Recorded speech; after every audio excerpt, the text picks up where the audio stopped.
Shout out to G-Man Boxing.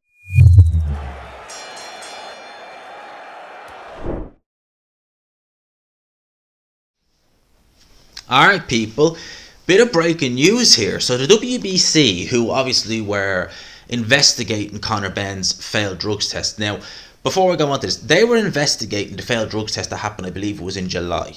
Alright, end of July, early August, as part of their WBC clean boxing program, which you have to partake in order to be ranked by the WBC.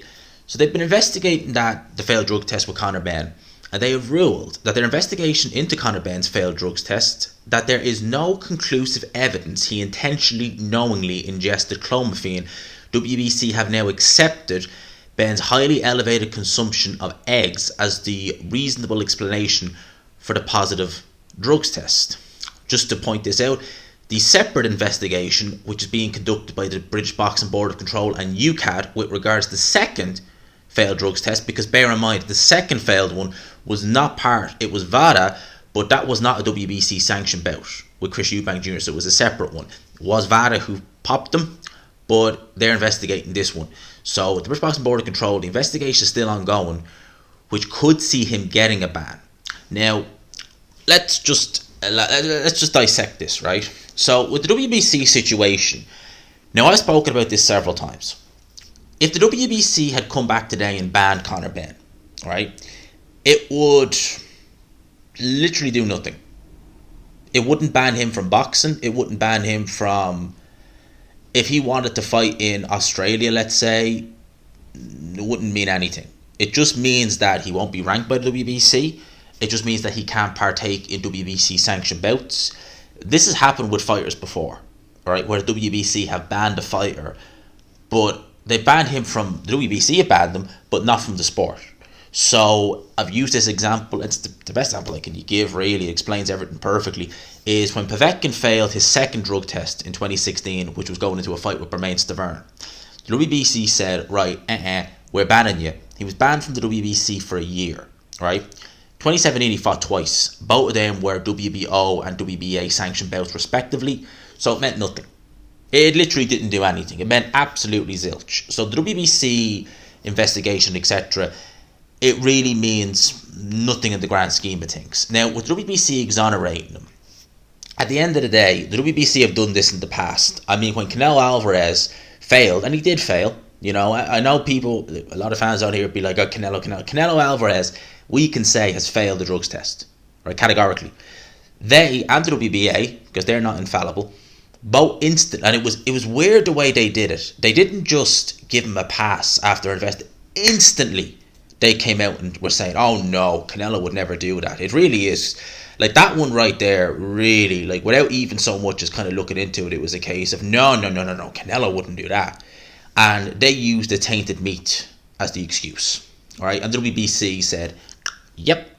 And Conor Benn has used contaminated eggs, or not contaminated eggs, but eaten too much consumption of a particular egg, I think, is what they said it was, which is the reason why it was the failed drugs test. Okay, but two questions just spring to mind, right? One, right, if that was the case the first time around, how come you fail the second time?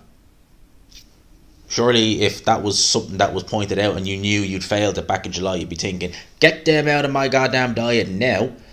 But no.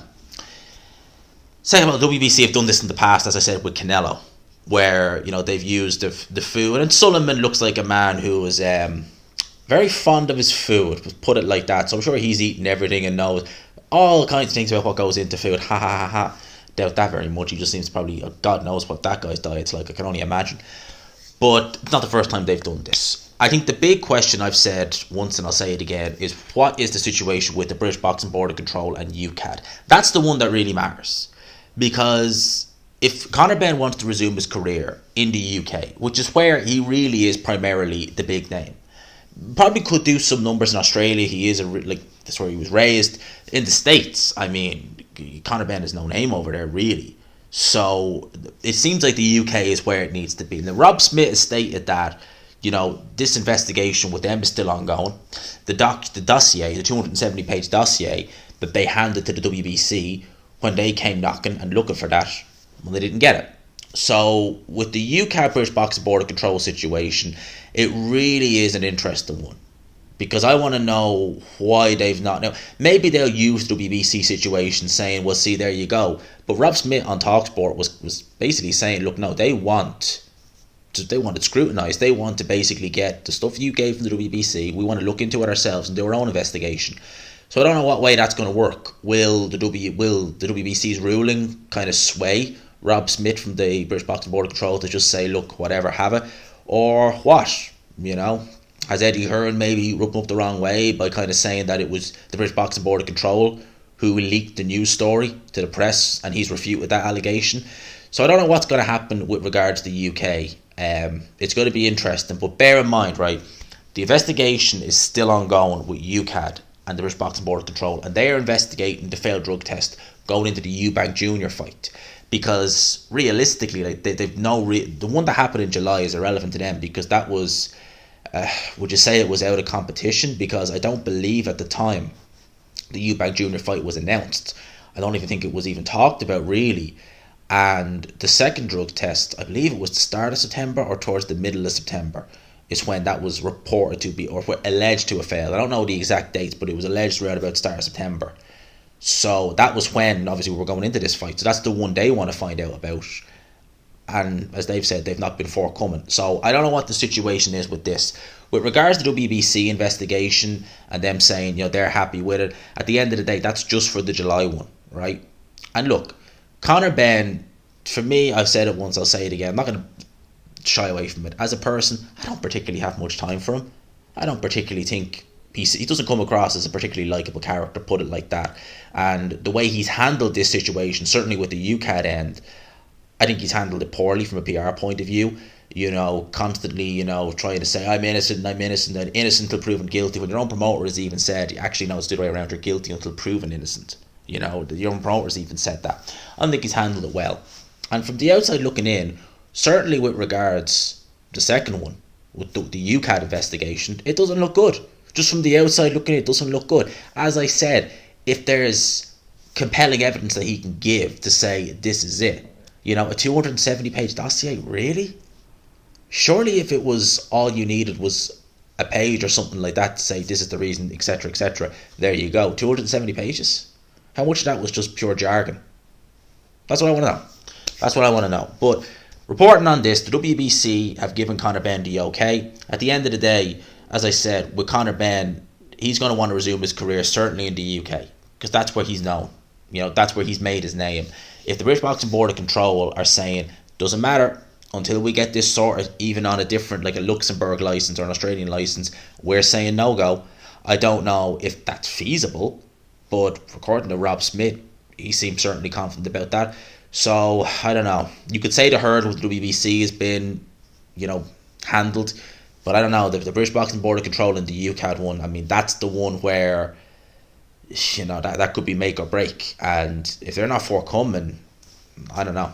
I really don't know what the situation is with this one. So we'll watch this space. And see what happens there. But reporting on that now, let me know your thoughts in the comment section below. Are you surprised the WBC have given him the basically a tick to say, yeah, it's okay? I mean, at the end of the day, the WBC, Sullivan, I mean, it's just, they are laughable at this stage. I had to say, I found it amusing. Just in a way, when he came out, was it last week, and was talking about ranking Jake Paul and was saying, we don't discriminate. It's like, yeah, you do. You're the worst for it. I mean, there are fighters from two specific countries. You won't even rank them. And bear in mind, they could not even remotely agree. They could be anti what's going on. You know what I'm alluding to. And you still won't rank them based upon where they're from. You absolute lion sacky, you know what. Of course you discriminate. You're the worst for it. You love virtue, so you're a clown. That's what Sullivan is. He's a clown. But that little rant on just the WBC, I'll leave it there. Let me know your thoughts in the comment section below. I'll leave it with that, people. Hit the like button if you could. Subscribe, of course, if you haven't already. For now, lads and lassies, I'll talk to you. Thanks always again to the Hit Company for sponsoring this video. Peace.